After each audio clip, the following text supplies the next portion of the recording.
नमस्कार दोस्तों, आप सभी का एक बार फिर से स्वागत है। मेरा नाम अशोक कुमार है और अपने साथ मिलकर डिस्कस कर रहे हैं भारत की राज्य व्यवस्था। आज अपने इंडियन पॉलिटी के अंदर एक और टॉपिक की शुरुआत करने और आज अपने पढ़ेंगे भारत की संवैधानिक संस्थाओं के बारे में। देखो, कोई भी जो इतना बड़ा राष्ट्र होता है या छोटा राष्ट्र होता है, उसको चलाने के लिए बहुत सारी संस्थाओं की जरूरत पड़ती है। अब कुछ संस्थाओं का वर्णन तो संविधान के अंदर ही कर दिया जाता है, इनके बारे में संविधान के अंदर कोई ना कोई अनुच्छेद जोड़ दिया जाता है। तो अगर किसी संस्था के बारे में संविधान में कोई अनुच्छेद जोड़ा गया है तो उसको संवैधानिक संस्था कहते हैं। तो ये क्या काम करेगी, कैसे इसका गठन किया जाएगा, कौन होगा कौन नहीं होगा, सारी चीजें जो है वह संविधान के अंदर लिख दी जाती है। अब अपने देखते हैं भारत के अंदर कौन सी मुख्य संवैधानिक संस्थाएं हैं और उनके बारे में जो अपने को जानकारी रखनी है। जिस पहली संस्था के बारे में अपने बात कर रहे हैं उसका नाम है निर्वाचन आयोग। भारतीय चुनाव आयोग या इसको निर्वाचन आयोग भी कहते हैं अपने, दोनों ही नाम इसके सही हैं।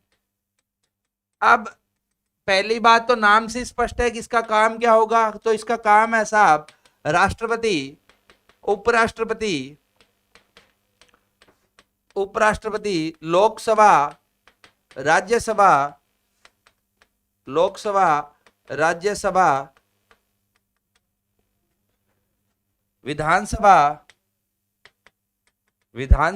विधान परिषद का चुनाव करवाना, इन सब का चुनाव करवाता है। ध्यान रखें, स्थानीय निकायों का चुनाव नहीं करवाता है। स्थानीय निकायों का चुनाव जो है वो राज्य निर्वाचन आयोग करवाता है, भारतीय निर्वाचन आयोग नहीं करवाता है या केंद्रीय निर्वाचन आयोग नहीं करवाता है। इसको सामान्यतः निर्वाचन आयोग ही कहते हैं। भारतीय या केंद्रीय शब्द तो अपने केवल अपने उद्देश्य के लिए जोड़ा है। ठीक है। दूसरी बात, राजनीतिक दलों का पंजीकरण, नियमन ये भी करता है। ठीक है, तो इसका काम हो गया। अब ये आयोग है तो मतलब कि इसके अंदर एक से ज्यादा सदस्य होंगे। तो इसके गठन कैसे किया जाता है तो अपने को ध्यान रखना है कि इसका एक तो भारत का मुख्य चुनाव आयुक्त होता है। ये किससे किससे मिलकर बनता है? भारत के मुख्य चुनाव आयुक्त से, प्लस इसके अंदर होते हैं चुनाव आयुक्त। अब इसके अंदर कितने चुनाव आयुक्त होंगे? आयुक्तों की संख्या राष्ट्रपति द्वारा निर्धारित की जाती है। तो 1989 से पहले क्या होता था कि चुनाव आयुक्त नहीं होता था, अकेला मुख्य चुनाव आयुक्त ही होता था। परंतु 1989 के बाद इसको बहुसदस्यीय संस्था बना दिया गया है और वर्तमान में जो है इसमें एक से ज्यादा चुनाव आयुक्त होते हैं। वर्तमान की अगर एक मुख्य चुनाव आयुक्त होता है और दो होते हैं चुनाव आयुक्त, तो 1+2 की यह संस्था है। अच्छा, इसके बारे में मैं आपको प्रावधान बताना भूल गया था। जो संवैधानिक प्रावधान है या जो अनुच्छेद है इसके बारे में, वो है अनुच्छेद 324। तो इसका वर्णन कहां किया गया? अनुच्छेद 324 के अंदर किया गया है। इस तरीके से इसका गठन किया जाता है। अब बात आती है इसकी नियुक्ति कौन करता है।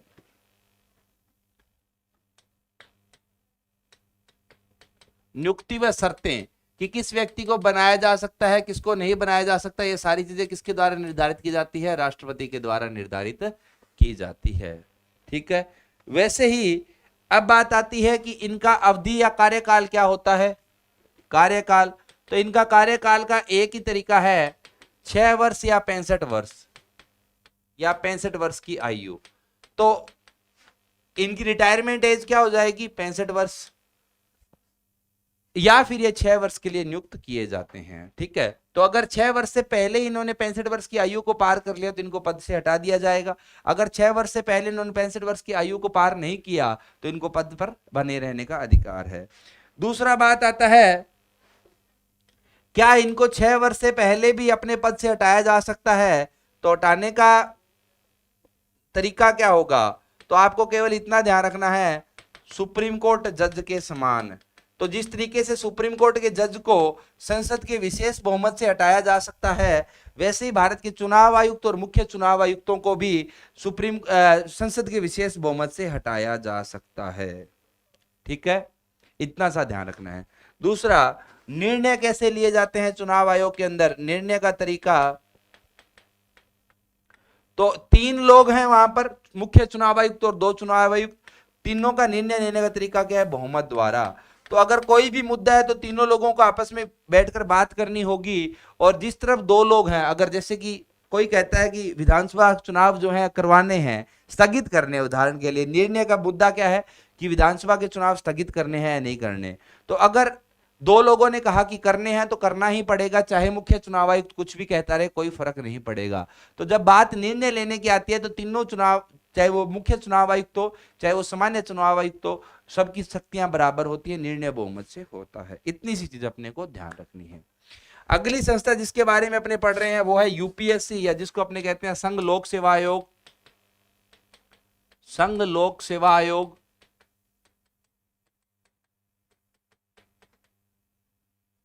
या यूपीएससी। यूपीएससी का जो वर्णन आपको देखने को मिलता है वो मिलता है अनुच्छेद 315 से लेकर 323 के बीच में, या अनुच्छेद 315, 16 दो चलते हैं इसके लिए, अलग अलग दोनों में है, 315 या 16। अब पहली बात, इसका गठन या इसके अंदर सदस्य कौन होंगे, तो पहली बात अपने को ध्यान रखनी है, सदस्यों की संख्या राष्ट्रपति द्वारा निर्धारित की जाती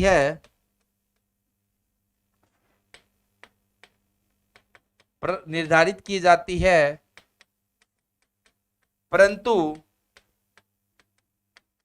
न्यूनतम 50% सदस्य, परंतु न्यूनतम 50% सदस्य ऐसे होने चाहिए जिन्हें 10 वर्ष का प्रशासन का अनुभव हो। प्रशासन का, तो कितने लोग होंगे कितने नहीं होंगे ये तो राष्ट्रपति निर्धारित करता है, ठीक है। परंतु एक कंडीशन है कि अगर वो कुल 8 लोगों को आयोग बना रहा है तो 4 लोग ऐसे होने चाहिए कम से कम जिन्होंने प्रशासन के अंदर 10 साल तक काम किया हुआ हो, अधिकारी पद पर 10 साल तक काम किया हुआ हो, ठीक है। अब बात आती है इनकी नियुक्ति व शर्तें। तो साहब इसकी क्या, कैसे, किसको बनाया जाएगा किसको नहीं बनाया जाएगा, सब कुछ कौन डिसाइड करता है? राष्ट्रपति। तो इनकी नियुक्ति कौन कर रहा है? राष्ट्रपति कर रहा है। अब बात आती है कार्यकाल। तो ऊपर वाला ही कार्यकाल लगता है 6 वर्ष या 65 वर्ष की आयु, ठीक है। अब बात आती है इसके कार्य कि यूपीएससी काम क्या करता है। तो केंद्र के उच्च पदों पर नियुक्ति के लिए योग्य व्यक्तियों का चयन।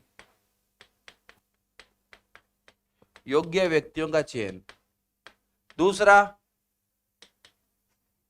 संसद द्वारा सौंपे गए अन्य कार्य।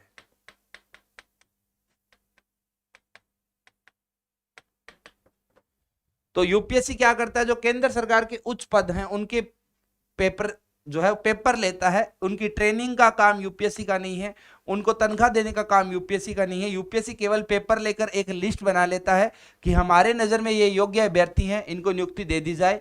केंद्र उनको नियुक्ति देता है, केंद्र उनको पैसा देता है, सब कुछ केंद्र करेगा। दूसरा, जो भी अखिल भारतीय सेवाएं हैं भारत के अंदर, या जो एक सामान्य सेवा जिसको अपने ऑल इंडिया सर्विसेज कहते हैं, उनकी परीक्षा भी इसके द्वारा आयोजित की जाती है। यह केवल एक परीक्षा आयोजित करने की संस्था है, इसका और कोई कार्य नहीं है। उनकी ट्रेनिंग कब होगी, कैसे होगी, कहाँ होगी, उनकी तनख्वाह कितनी होगी, कैसे होगी, कब दी जाएगी, सब कुछ सरकार के द्वारा ही चलाया जाएगा। ये तो केवल और केवल पेपर लेने वाली संस्था है, ठीक है। अब बात आती है कि ये जो सदस्य हैं इनका कार्यकाल 6 वर्ष या 65 वर्ष है। अब क्या अभी इनको क्या पद से पहले हटाया जा सकता है? हटाने का तरीका तो देखो, 2-3 आधार बनते हैं इनके हटाने के। या तो इनको हटाया जाता है अपनी अक्षमता के कारण, मतलब कि सक्षम नहीं है वो व्यक्ति। अगर वो व्यक्ति सक्षम नहीं है, या वो व्यक्ति दिवालिया है,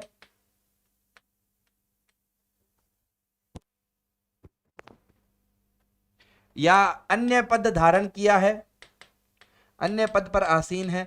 अगर इन सब मामलों की वजह से हटाया जा रहा है तो उसको हटाया जाएगा राष्ट्रपति के द्वारा, राष्ट्रपति द्वारा उसको पद से हटा दिया जाएगा। एक और तरीका होता है इसको हटाने का, वो होता है सत्यापित कदाचार। सत्यापित कदाचार, सत्यापित कदाचार का मतलब होता है कि उस व्यक्ति ने गलत व्यवहार किया है, परंतु उस व्यक्ति ने गलत व्यवहार किया है या नहीं किया वो तय कौन करेगा? इसके लिए सुप्रीम कोर्ट द्वारा जांच करवाई जाएगी। तो इसकी जांच कौन करेगा? Supreme court. तथा उस रिपोर्ट के आधार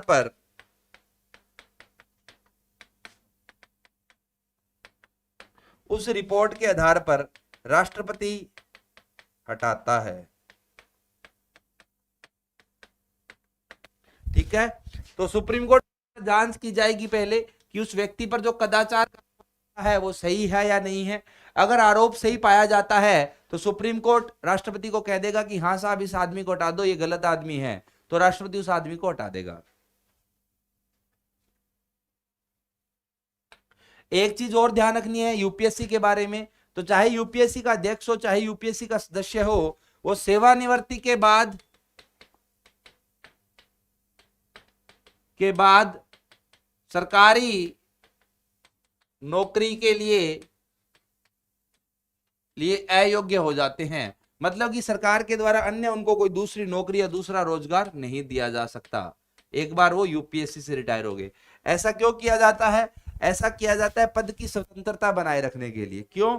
क्योंकि अगर उस व्यक्ति को सरकारी नौकरी के लिए योग्य पाया जाता है रिटायरमेंट के बाद भी, तो स्वाभाविक सी बात है वो इस पद पर रहते हुए सरकार का पक्ष लेने का काम करेगा। जबकि ये संस्थाएं ऐसी है जो निष्पक्ष तौर पर कार्य करनी चाहिए। इनकी निष्पक्षता को बनाए रखने के लिए प्रावधान किए जाते हैं कि सेवानिवृत्ति के बाद तो आपको वैसे भी कोई लाभ नहीं मिलना, तो क्यों अभी सरकार की चमचागिरी कर रहे हो, क्यों अभी सरकार का पक्ष ले रहे हो।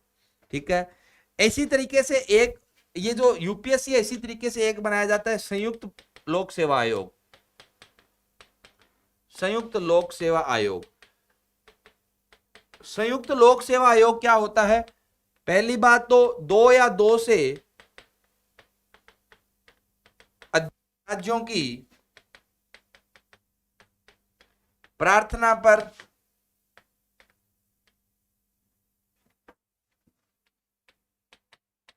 राष्ट्रपति द्वारा गठित। तो अगर दो राज्य हैं वो कहते हैं कि साहब हम अपना अपना लोक सेवा आयोग नहीं रखना चाहते, तुम हमारे लिए एक संयुक्त लोक सेवा आयोग बना दो, तो राष्ट्रपति बना देगा। ठीक है, बाकी सारी चीजें जो है अन्य सभी प्रावधान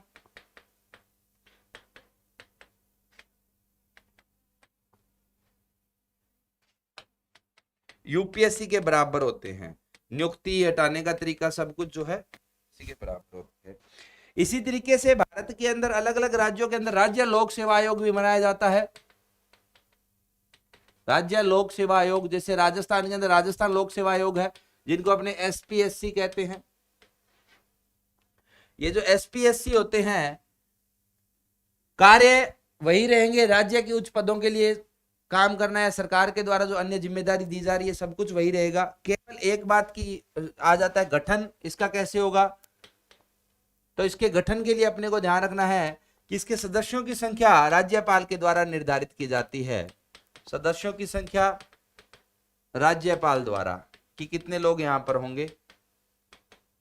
ठीक है, दूसरी बात इनकी अवधि या कार्यकाल जो होता है वो होता है 6 वर्ष या 62 वर्ष या 62 वर्ष की आयु। तो अंतर क्या आ गया कि यूपीएससी में सेवानिवृत्ति की आयु थी 65 वर्ष, यहां पर कितनी है?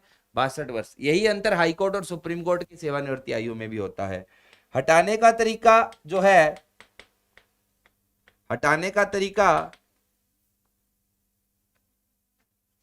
Same as UPSC.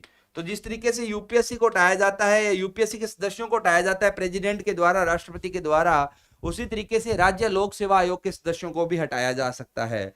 यहां पर यह ध्यान रखा जाए कि राज्य लोक सेवा आयोग के सदस्यों की नियुक्ति तो जो है वो राज्यपाल कर रहा है, परंतु उनको हटाने की शक्ति किसके पास है? राष्ट्रपति के पास है। वैसे एक आयोग होता है भारत के अंदर जिसको अपने कहते हैं वित्त आयोग।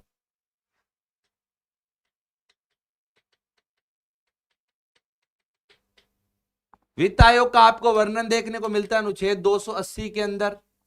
सबसे पहले तो इसका कार्य देखते हैं क्या होता है। तो इसका कार्य होता है केंद्र व राज्यों में धन का बंटवारा करना। केंद्र व राज्यों में धन का बंटवारा करना। मेन काम क्या होता है कि केंद्र कितना पैसा राज्यों को देगा, चाहे वो करों का पैसा है वैसा पैसा है। तो धन का बंटवारा करना किसका काम होता है, वित्त आयोग का काम होता है। अब इसका गठन कब किया जाता है, कैसे किया जाता है, तो इसका गठन किया जाता है पहली बात तो राष्ट्रपति के द्वारा।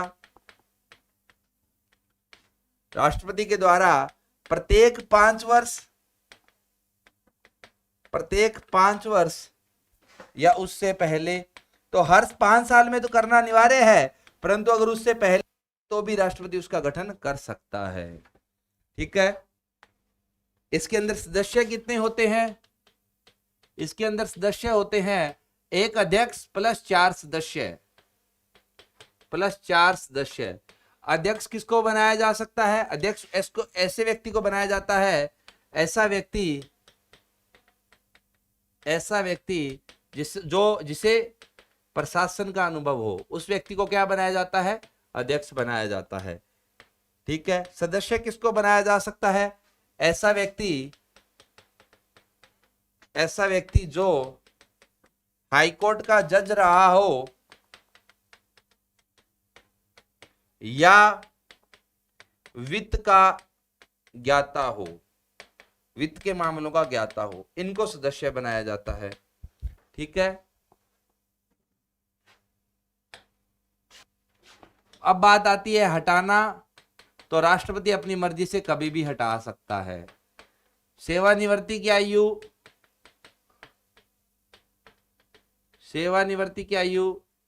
तो ये भी साहब राष्ट्रपति कभी भी इसको निकाल सकता है। ठीक है। चाहे वो अध्यक्ष है चाहे वो सदस्य है, इनकी कोई सेवानिवृत्ति की आयु नहीं होती है। तो ये होता है भारत का वित्त आयोग। वैसे ही भारत के अंदर एक और महत्वपूर्ण संस्था होती है जिसको अपने कहते हैं CAG, केग।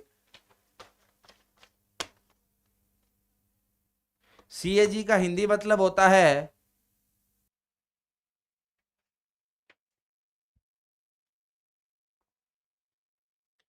एक होता है CAG का आपको देखने को मिलता है अनुच्छेद 148 के अंदर। इसका मतलब होता है comptroller, COMP, comptroller and auditor general of India. आगे अलग लिखा जाता है तो CAG ऑफ इंडिया लिखा जाता है। हिंदी में इसका मतलब होता है नियंत्रक व महालेखा परीक्षक।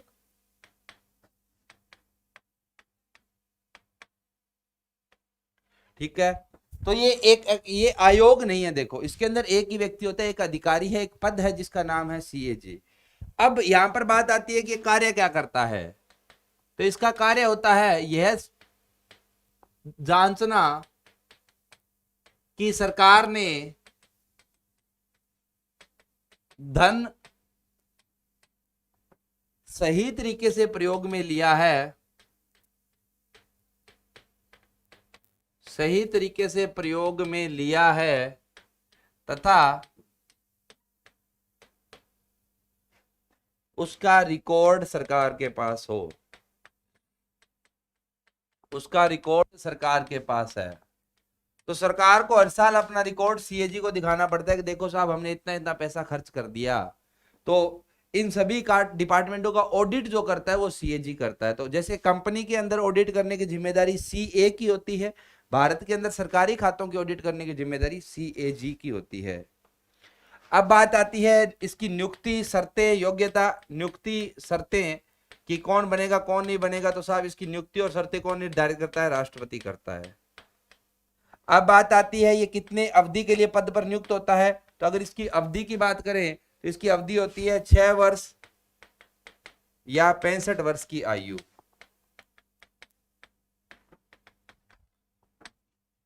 ठीक है।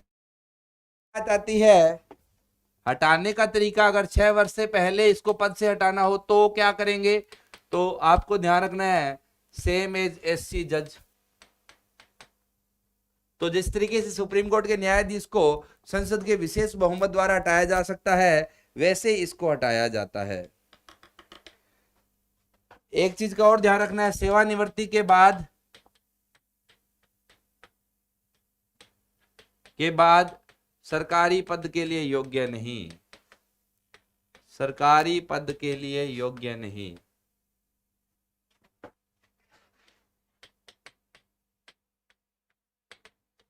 ठीक है। वैसे ही भारत के अंदर एक संस्था होती है जिसको कहते हैं भारत का महान्यायवादी।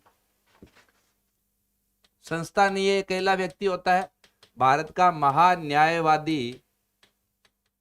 जो भारत का महान्यायवादी है, जिसको अटॉर्नी जनरल कहते हैं, अटॉर्नी जनरल ऑफ इंडिया,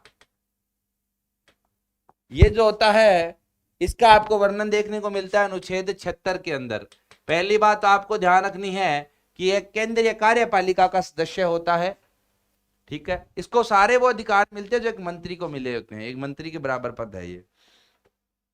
दूसरी बात, ये होता कौन है, ये काम क्या करता है, तो ये है भारत सरकार का सबसे बड़ा वकील होता है। तो जहां पर भी भारत सरकार को केस लड़ना है तो वहां पर उसकी वकालत कौन करता है, भारत का महान्यायवादी। अब ये अकेला आदमी कहां कहां केस लड़ेगा, स्वाभाविक सी बात है, इसको सहयोगी भी चाहिए, तो उप महान्यायवादी भी नियुक्त कर दिए जाते हैं। परंतु भारत सरकार का सरकारी वकील कौन है, भारत का महान्यायवादी। इसकी नियुक्ति, हटाना, शर्तें सबको डिसाइड करता है राष्ट्रपति। तो राष्ट्रपति इसको कभी भी हटा सकता है, कभी भी लगा सकता है। इसका एक योग्यता है, एक योग्यता संविधान के अंदर लिखी गई है कि सुप्रीम कोर्ट का न्यायाधीश बनने के योग्य होना चाहिए, न्यायाधीश बनने के योग्य होना चाहिए। उस व्यक्ति को भारत का महान्यायवादी लगाया जा सकता है, अन्य व्यक्तियों को भारत का महान्यायवादी नहीं बनाया जा सकता। कब हटेगा, कब लगेगा, कब क्या करेगा, ये सब निर्धारित कर रहा है। ठीक है। वैसे ही राज्यों के अंदर ऐसा ही एक अधिकारी होता है जिसको कहते हैं राज्य का महाधिवक्ता। राज्य का महाधिवक्ता, ये जो राज्य का महाधिवक्ता है, इसके बारे में आपको देखने को मिलता है अनुच्छेद 165 के अंदर। तो राज्य का महाधिवक्ता, जो जैसे महान्यायवादी केंद्र सरकार का होता है, वैसे महाधिवक्ता राज्य सरकार का होता है। तो ये राज्य सरकार का वकील होता है, राज्य सरकार का वकील।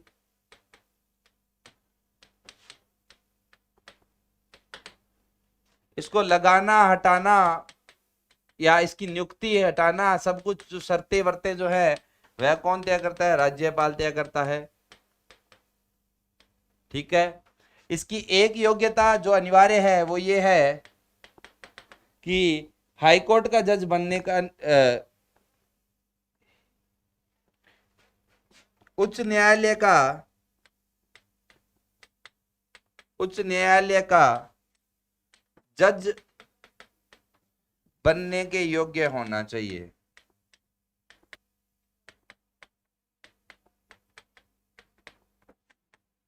उसी व्यक्ति को राज्य का महाधिवक्ता लगाया जा सकता है। दूसरी बात, जब तक कोई व्यक्ति महान्यायवादी या महाधिवक्ता के पद पर है तब तक वह व्यक्ति सरकार के खिलाफ तो केस नहीं लड़ सकता। देखो, जो तुम्हें रोजी रोटी दे रहा है उसके खिलाफ तो क्या ही केस लड़ोगे, तो तब तक वो इनके खिलाफ केस नहीं लड़ सकता।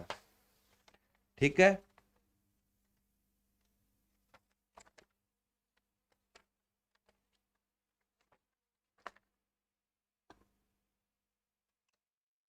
इसके अलावा भारत के संविधान में जो है वह अनुसूचित जातियों और जनजातियों के लिए भी विशेष रूप से आयोग का गठन किया जाता है, जिसको अपने कह सकते हैं राष्ट्रीय अनुसूचित जाति आयोग। अनुसूचित जाति आयोग।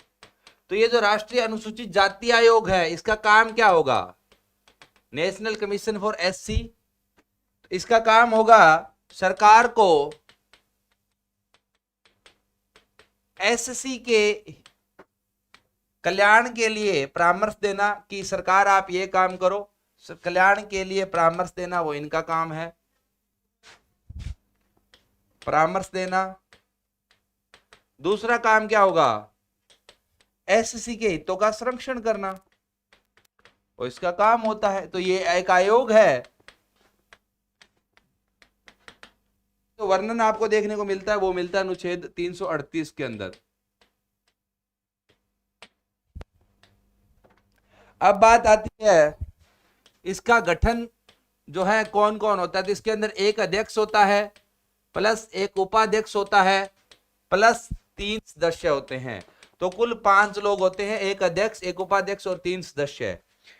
इनको हटाना, लगाना, शर्त, सब कुछ किसके हाथ में है? राष्ट्रपति के हाथ में। कभी भी लगा सकता है, कभी भी हटा सकता है। तो ये राष्ट्रपति के प्रसाद पर्यंत अपने पद पर रहते हैं। सेम चीज जो है वो होती है नेशनल कमीशन फॉर एसटी, राष्ट्रीय अनुसूचित जनजाति आयोग, जनजाति आयोग, नेशनल कमीशन फॉर एसटी। देखो इसका जो वर्णन आपको देखने को मिलता है, इससे संबंधित जो अनुच्छेद है वो है अनुच्छेद 338 है। वास्तविकता में होता क्या था कि भारत के अंदर एक ही आयोग था अनुसूचित जाति व जनजाति, या एक ही आयोग दोनों के लिए काम करता था। परंतु बाद में 2003 में संविधान के अंदर 89 या 89वां संविधान संशोधन किया गया और एक नया अनुच्छेद जोड़ा गया 338A। तो जब ये 89वां संविधान संशोधन किया गया तो अनुसूचित जाति और जनजातियों के लिए अलग अलग आयोग बन गए। पहले दोनों के लिए संयुक्त आयोग हुआ करता था। तो 338 के तहत जाति के लिए बनाया जाता है और 38A के तहत अनुसूचित जनजाति के लिए बनाया जाता है।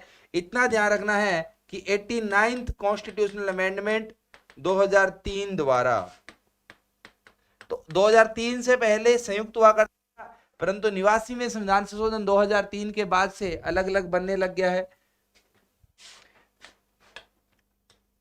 बस इतना ध्यान रखना है, बाकी सभी चीजें जो है एनसीएससी के बराबर समतुल्य। एनसीएससी का मतलब है जो अनुसूचित जाति वाला आयोग अपने पढ़कर गए हैं, किसके अंदर कितने लोग होंगे? एक अध्यक्ष, एक उपाध्यक्ष और 3 सदस्य, उतने इसमें होते हैं।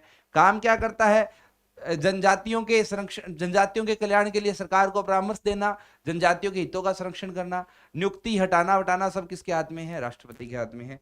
हालांकि 2018 के अंदर एक और आयोग बना दिया गया, ऐसा ही कुछ राष्ट्रीय है, अन्य पिछड़ा वर्ग आयोग।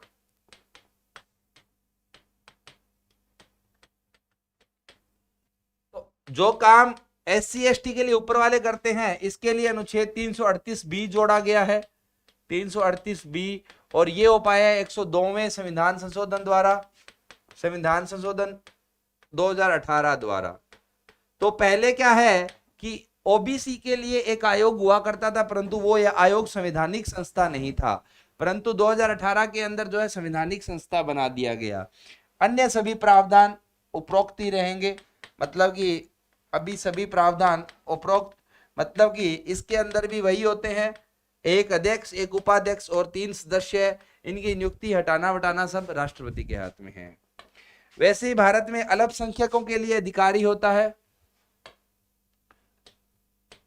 अल्पसंख्यक अधिकारी। ये अल्पसंख्यक अधिकारी होता है।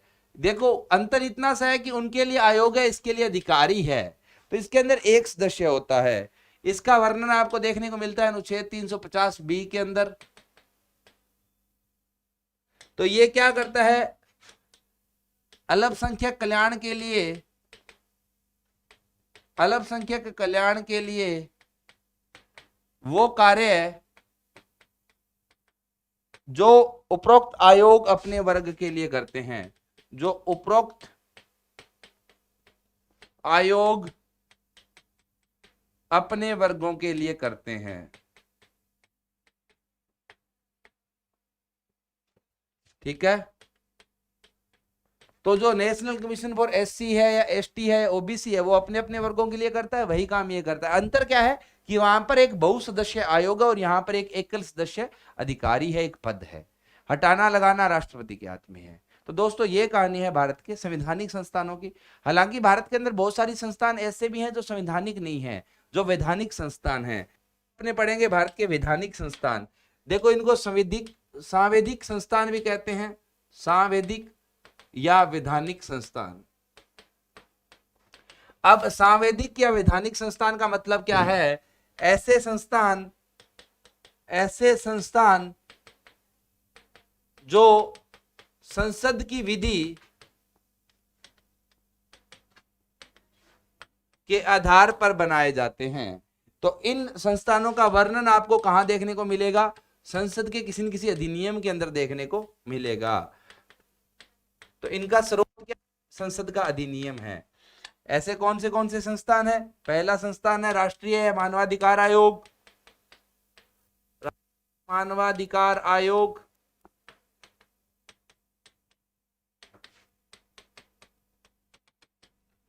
ये जो राष्ट्रीय मानवाधिकार आयोग है, जिसको अपने NHRC कहते हैं,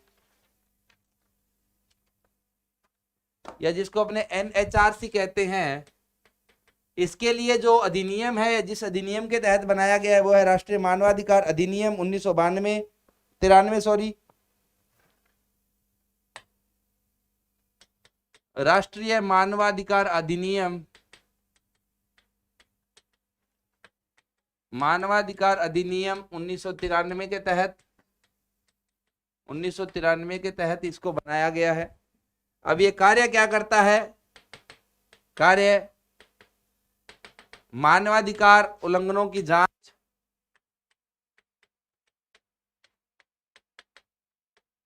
तो अगर कोई मानवाधिकार उल्लंघन का मामला है तो उसकी जांच करेगा।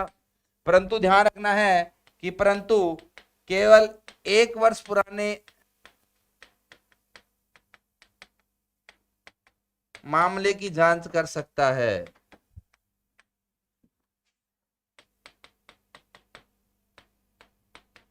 तो अगर 1 वर्ष पुराना हो गया मामला तो फिर NHRC उसकी जांच नहीं कर सकता। अब बात आती है इसके गठन की। तो इसके अंदर जो है गठन, इसके अंदर एक तो होता है अध्यक्ष, ठीक है। अध्यक्ष के अलावा जो है इसमें 3 सदस्य होते हैं, 3 सदस्य प्लस कुछ पदेन सदस्य होते हैं। तो ये कौन कौन होते हैं वो देख लेते हैं। अध्यक्ष जो है वह सुप्रीम कोर्ट का रिटायर्ड जज होना चाहिए, सुप्रीम कोर्ट का सेवानिवृत्त जज, केवल वही व्यक्ति इसका अध्यक्ष बन सकता है। 3 सदस्य कौन कौन हो सकते हैं? सुप्रीम कोर्ट या हाई कोर्ट के सेवानिवृत्त जज, या ऐसे व्यक्ति जो मानवाधिकार के ज्ञाता हों, उनको इसका सदस्य बनाया जा सकता है। पदेन सदस्य कौन कौन होते हैं? इसके अंदर पदेन सदस्य की करें तो राष्ट्रीय SC, ST, OBC माइनॉरिटी आयोग के अध्यक्ष और सफाई कर्मचारी, बाल अधिकार,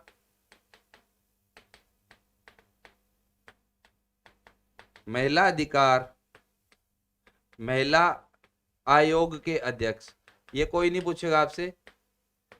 तो जो भी अपने राष्ट्रीय आयोग हैं, एक आयोग SC के लिए, एक आयोग ST के लिए है, एक OBC के लिए है, वैसे एक लिंग्विस्टिक माइनॉरिटीज के लिए है, भाषाई अल्पसंख्यकों के लिए अभी अपने पढ़ कर गए हैं। मैं राष्ट्रीय महिला आयोग जो है, इन सब के जो अध्यक्ष हैं वो इसके सदस्य, पदेन सदस्य होते हैं, वैसे सदस्य ये होते हैं। अब बात आती है नियुक्ति की अगर बात करें तो नियुक्ति इनकी की जाती है राष्ट्रपति द्वारा विशेष समिति की सिफारिश पर। अब नाम की सिफारिश कौन करेगी? ये विशेष समिति करेगी। बाकियों में समिति का गठन नहीं था किसी भी संवैधानिक संस्थान के अंदर, परंतु यहाँ पर समितियां आएगी।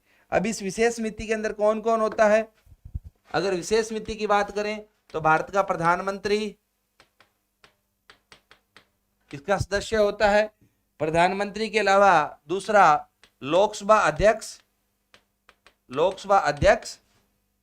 लोकसभा में से 2 लोग आते हैं, अध्यक्ष प्लस विपक्ष का नेता।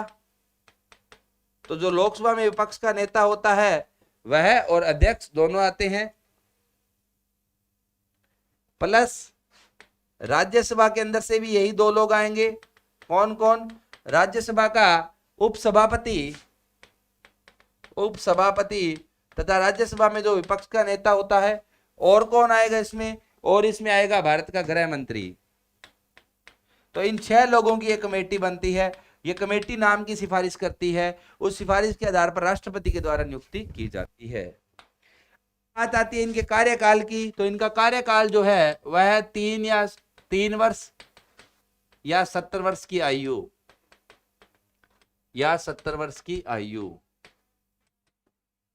अब बात आती है क्या इनको अपने कार्यकाल से पहले भी हटाया जा सकता है?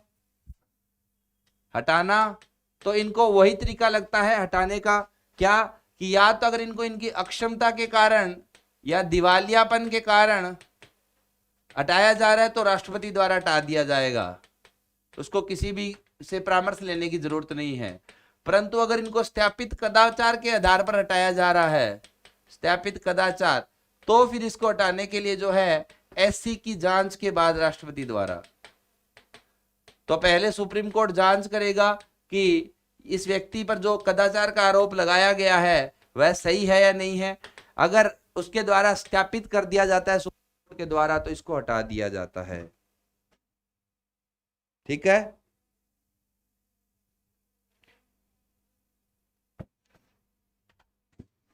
एक चीज का ध्यान रखना है, इस आयोग द्वारा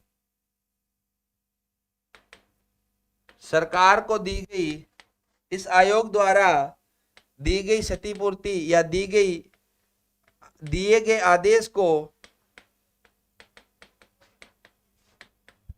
आदेश को सरकार मानने से मना कर सकती है।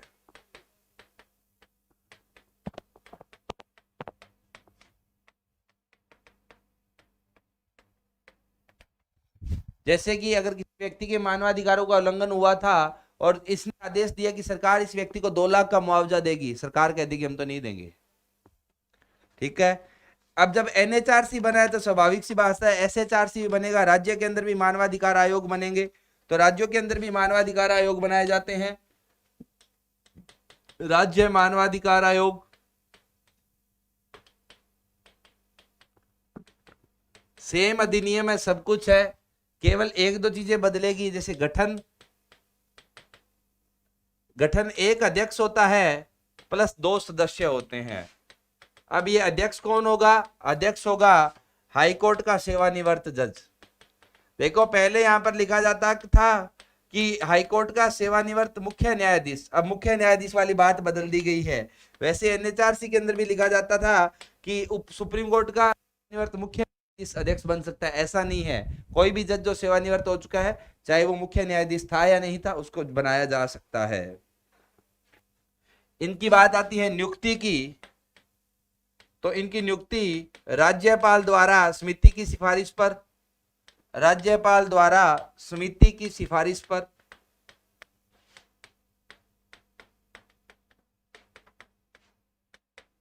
अब इस समिति के अंदर कौन कौन होता है? इस समिति की बात करें तो मुख्यमंत्री, जिस भी राज्य की बात हो रही है, प्लस वहां का गृह मंत्री। दूसरा, विधानसभा से 2 लोग आते हैं। कौन कौन आते हैं? देखो वही चीज रहेगी, एक विपक्ष आएगा प्लस विपक्ष का नेता आएगा। अगर वहां पर विधान परिषद है तो वो लोग भी आ जाएंगे, अगर विधान परिषद है तो वो 2 लोग भी नहीं आएंगे। अब बात आती है हटाने का तरीका, कार्यकाल। तो इनका जो कार्यकाल होता है, वह 3 वर्ष या 65 वर्ष की आयु। ठीक है। दूसरी बात, 70 वर्ष की आयु है, 65 की नहीं है। हटाने का तरीका, इनको बीच में कैसे हटाया जा सकता है, तो आपको ध्यान रखना है कि इनको हटाने की पावर जो है सेम एज एनएचआरसी है, मतलब कि इनको राष्ट्रपति के द्वारा ही हटाया जा सकता है और हटाने का तरीका वही रहेगा जो अपने ऊपर बात कर गए हैं। वैसे ही होता है केंद्रीय सतर्कता आयोग।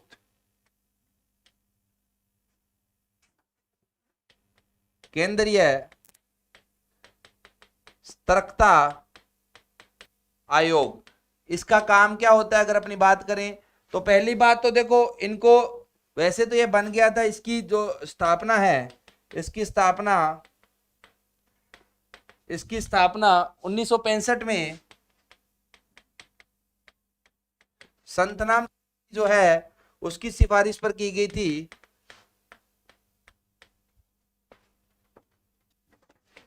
परंतु उस समय पर इसको संवैधानिक दर्जा नहीं दिया गया था, मतलब वैधानिक दर्जा नहीं दिया गया, सॉरी, की सिफारिश पर। इसको 2003 के अंदर ही सिफारिश पर, परंतु 2003 में केंद्रीय सतर्कता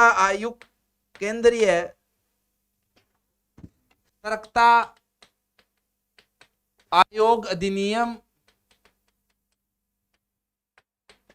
के तहत वैधानिक दर्जा दिया गया है।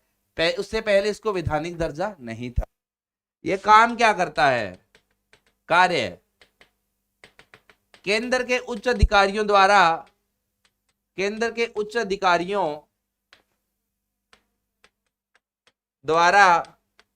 किए गए भ्रष्टाचार की जांच। तो जो केंद्र के उच्च अधिकारी है, चाहे वो बैंकिंग क्षेत्र के अंदर है, चाहे वो सार्वजनिक क्षेत्र के उपक्रमों में लगे हुए हैं, उन सभी पर जो भ्रष्टाचार के आरोप लगते हैं उनकी जांच ये करता है। हालांकि ये स्वयं जांच नहीं करता है, ये जांच की देखरेख करता है, जांच तो सीबीआई करती है। ठीक है। अब अगर इसकी बात करें,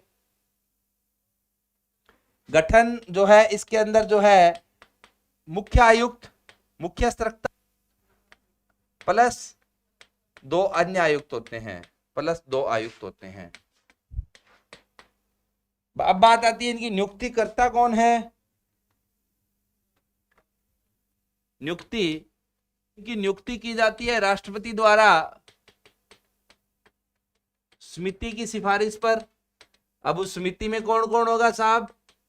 तो इस समिति के अंदर 3 लोग होते हैं जिस समिति के द्वारा नाम की सिफारिश की जाती है। कौन कौन 3 लोग? भारत का प्रधानमंत्री, गृह मंत्री प्लस लोकसभा में विपक्ष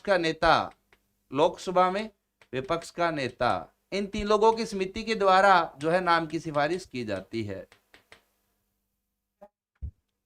अब बात आती है इनकी अवधि। तो इनकी अवधि जो होती है वो होती है 4 वर्ष या 65 वर्ष की आयु।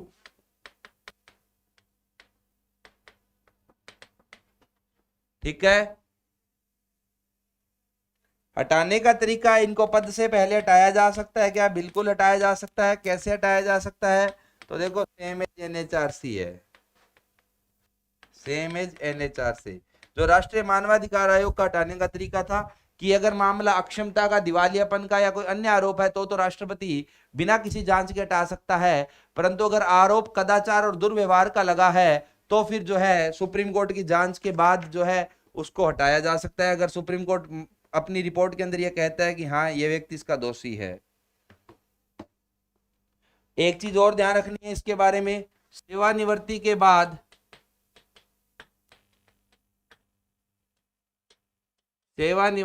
बाद दोबारा सरकारी पद के लिए योग्य नहीं, सरकारी पद के लिए योग्य नहीं।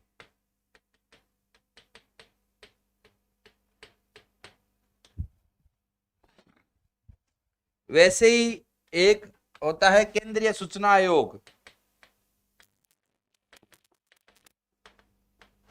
केंद्रीय सूचना आयोग CIC कहते हैं।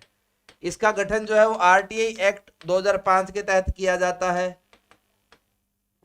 ये जो केंद्रीय सूचना आयोग है इसका काम है ये देखना कि जो केंद्रीय सूचना के अधिकार के तहत जो जनता को सूचना का अधिकार दिया गया है, कहीं सरकार उस अधिकार का हनन तो नहीं कर रही है या सूचना देने से मना तो नहीं कर रही है। तो इसका कार्य हो जाएगा यह तय करना, यह सुनिश्चित करना कि सरकारी विभाग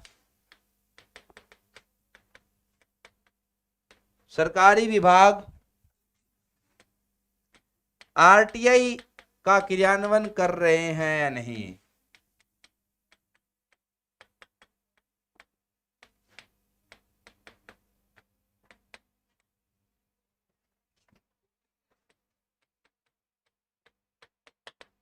ठीक है।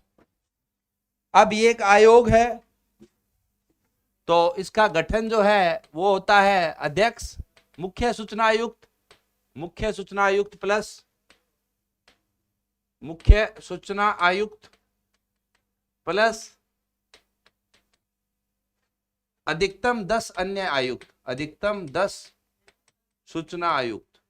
तो कुल अधिकतम 11 लोग हो सकते हैं, हालांकि हर बार 11 होंगे जरूरी नहीं है।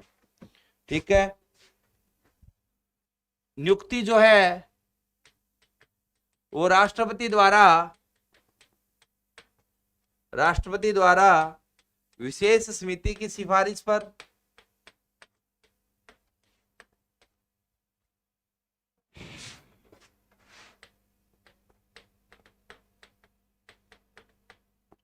ये विशेष समिति कौन कौन होता है? प्रधानमंत्री प्लस लोकसभा में विपक्ष का नेता, लोकसभा में विपक्ष का नेता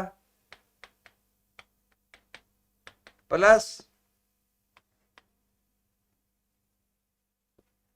प्रधानमंत्री द्वारा नामित एक मंत्री।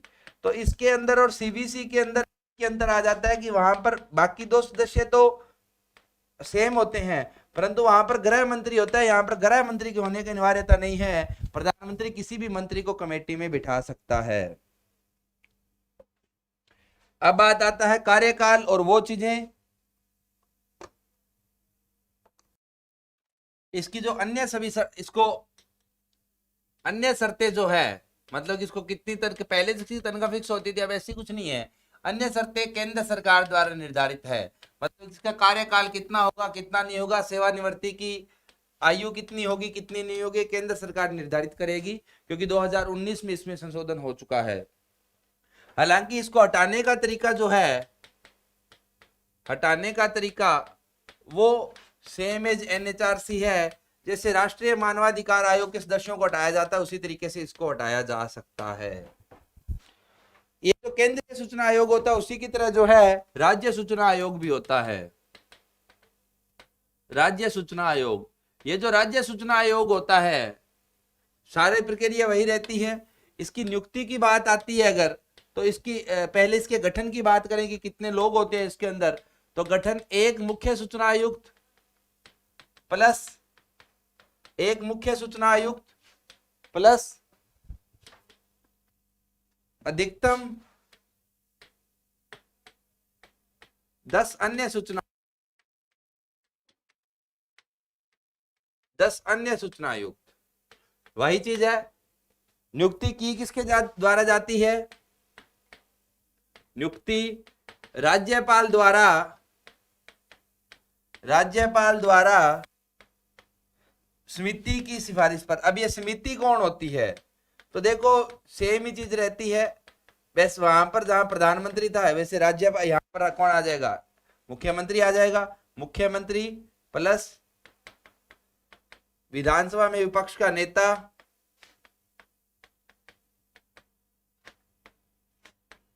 प्लस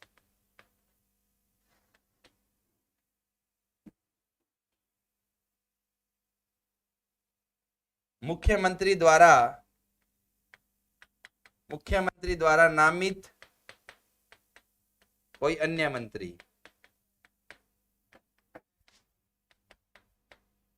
ठीक है। हटाने का तरीका, तो इसको या तो राज्यपाल के, अगर इसके ऊपर अक्षमता या दिवालियापन, तो इसको राज्यपाल द्वारा हटा दिया जाएगा अगर इसके ऊपर ऐसे आरोप है तो। परंतु अगर इसके ऊपर कदाचित सत्यापित दुर्व्यवहार का आरोप है, किसने गलत व्यवहार किया है, तो राज्यपाल ही हटाएगा, परंतु सुप्रीम कोर्ट की जांच के बाद, एससी की जांच के बाद।